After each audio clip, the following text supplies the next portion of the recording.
Hi friends, மாயா சீனு சீரியலை பற்றி தான் நம்ம இந்த வீடியோக்குள்ளே பார்க்க போகிறோம். வாங்க நம்ம வீடியோக்குள்ளே போகலாம். கார்த்தியை வந்து கோயிலை வச்சு பார்த்துருந்தாங்க மாயா. அப்போ கார்த்தியை வந்து அவங்களும் பிடிச்சிருந்தாங்க. டேய், நீ ஒன்று உயிரோட தான் இருக்கிறியாடா, உனக்காக பாரு இங்கே பெரியமா என்ன மாதிரி ஒரு முடிவு எடுத்திருக்காங்க அப்படின்னு சொல்லும் போது மாயாவை பார்த்ததுமே கார்த்தி அதிர்ச்சி அடைகிறாங்க. அப்போ அவங்க கையை தட்டி விட்டுட்டு அவங்க பைக் எடுத்துகிட்டு போயிடவும் அவங்கள ஃபாலோ பண்ணிவிட்டு மாயாவும் ஆட்டோவில் போயிட்டுருக்குறாங்க. ஒரு இடத்துல பார்க்கும்போது கார்த்தி வந்து ரொம்பவே ஃபாஸ்ட்டாக பைக்கில் போகிறனால அவங்க ஒரு இடத்துல வந்து ஸ்லிப் ஆகி அவங்க பைக்கோட கீழே விழுந்துருந்தாங்க. அப்போ அவங்க அடிபட்டு அவங்க தூக்கத்தில் இருக்கிறத பார்த்துட்டு அக்கம் பக்கத்தில் உள்ளவங்க எல்லாருமே வந்து அவங்கள கொண்டு ஹாஸ்பிட்டலில் கொண்டு சேர்த்துருந்தாங்க. ஆனால் அந்த விஷயம் வந்து மாயாவுக்கு தெரியல. மாயானா அதுக்கப்புறம் தான் அவங்க ஆட்டோவில் வந்துட்டு இருக்கிறாங்க. அப்போ கார்த்தியை காணாமல் போயிட்டான், அநேகமாக அவன் வீட்டுக்கு தான் போயிருக்கணும் அப்படின்னு சொல்லிட்டு மாயா பார்த்தோம்னா அந்த விஷயத்த வந்து அவங்க கதிர்கிட்ட சொல்கிறாங்க. கதிர் அதிர்ச்சி அடைகிறாங்க. அப்போ அவன் உயிரோட தான் இருக்கானா, அப்போ தேவையில்லாமல் என் மேலே பழி சுமத்திருக்காங்களா அப்படிங்கும்போது அப்போ மாயா வந்து சொல்கிறாங்க, கதிர் உனக்கு தெரியாத ஒரு உண்மை இருக்குது அப்படின்னு சொல்லிக்கிட்டு அவங்க நடந்த எல்லா உண்மையும் சொல்லியிருந்தாங்க. இதை கேட்டு கதிர் அதிர்ச்சி அடைகிறாங்க. என்ன மாயா, இவ்வளோ பெரிய விஷயம் நடந்திருக்குது, என்கிட்ட நீ சொல்லியிருக்க வேண்டியதானே, அவனை நான் சும்மா விட்டுருக்க மாட்டேன் அப்படிங்கும்போது பாத்தியா, உன்னுடைய அவசர புத்தினால தான் நான் சொல்லாமல் இருந்துட்டேன். இப்போ பெரியமாவை எப்படியாவது வந்து நம்ம காப்பாற்றி ஆகணும் அப்படின்னு சொல்லிட்டு மாயா பார்த்தோம்னா கதிரை அழைச்சிட்டு நேராக வந்து அவங்க புவனேஸ்வரி வீட்டுக்கு போயிட்டு இருக்கிறாங்க.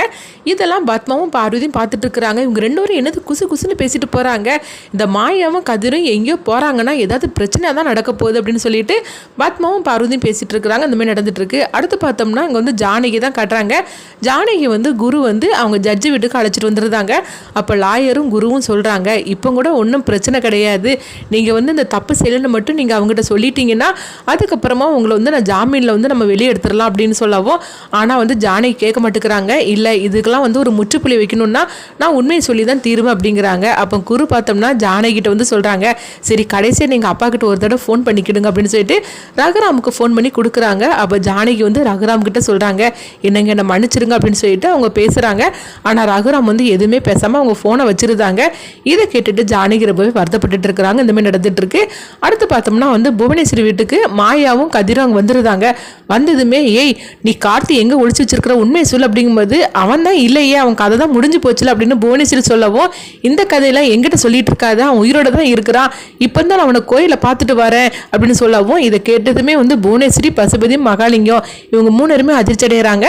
அடுத்து பார்த்தோம்னா கதிர் வந்து வீடு முழுசும் தேடுறாங்க. அப்போ வந்து எங்கேயுமே வந்து கார்த்தியை காணலை அப்படின்னு கதிர் வந்து மாயா கிட்ட சொல்லவும், இப்போ புவனேஸ்வரி சொல்கிறாங்க, நான் தான் சொல்கிறோம்ல அவன் தான் உயிரோடு இல்லை அப்படின்னு, நீ வேற யாரையாவது பார்த்துருக்கணும் அப்படிங்கும்போது எனக்கு என்ன கார்த்தியை தெரியாதா என்ன, நான் அவனை தான் பார்த்தேன், என்னை பார்த்ததுமே அவன் வந்து ஓடி ஒளிஞ்சிட்டான், அவங்க அநேகமாக இங்கே தான் வந்திருக்கணும், அவன் எங்கேயும் போயிருக்க முடியாது அப்படிங்கவும், நான் உன்னை சும்மா விட மாட்டேன் பார்த்துக்கோ, கார்த்தியோடு நான் வார் அப்படின்னு சொல்லிட்டு மாயாவும் கதிர் அங்கேருந்து கிளம்புறாங்க. அப்போ புவனேஸ்வரி சொல்கிறாங்க, பாத்தியாண்ணா உன் பையன் வந்து நான் என்ன சொன்னோன்னா அவன் கரெக்டாக வந்து இந்த மாயா கண்ணில் தான் பட்டிருக்கிறான், அவனை படித்து சொன்னேன், முகத்தை மறைச்சிக்கிட்டு நீ நேராக கேரளாவுக்கு போன்னு சொன்னேன், ஆனால் அவன் என்ன பண்ணி வச்சிருக்கான்னு தெரியல, இந்த மாயா வேற இப்போ அவனை பார்த்துட்டா, இப்போ அவனையும் காணலை, இப்போ என்ன பண்ணுறதுக்கோ தெரியல அப்படின்னு சொல்லவும், அப்போ வந்து உடனே வந்து புவனேஸ்வரி பார்த்தோம்னா அவங்க வந்து கார்த்திக்கு ஃபோன் பண்ணுறாங்க.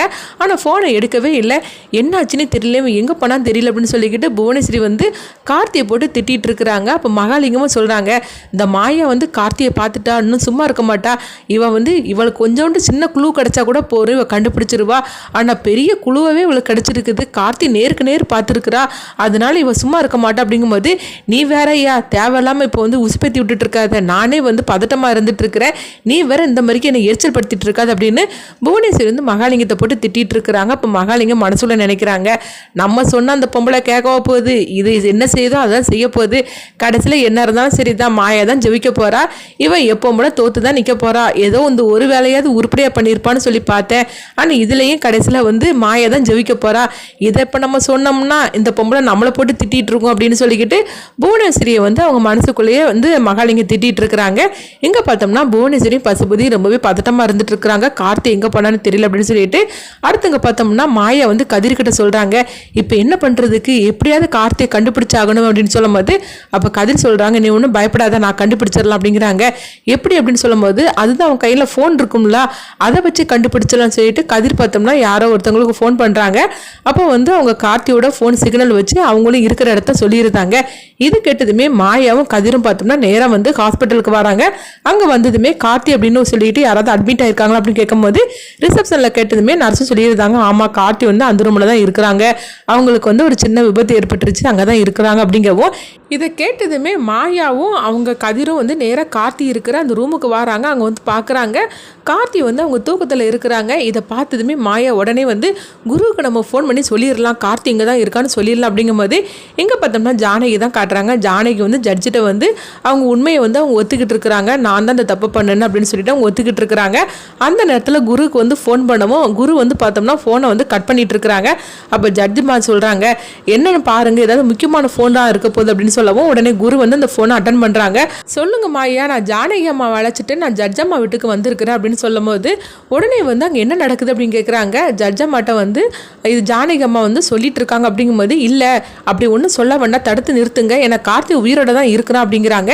இது கேட்டதுமே குரு அதிர்ச்சி அடைகிறாங்க. இப்படி ரொம்ப விறுவிறுப்பாக தான் அந்த கதையை எடுத்துகிட்டு போகிறாங்க.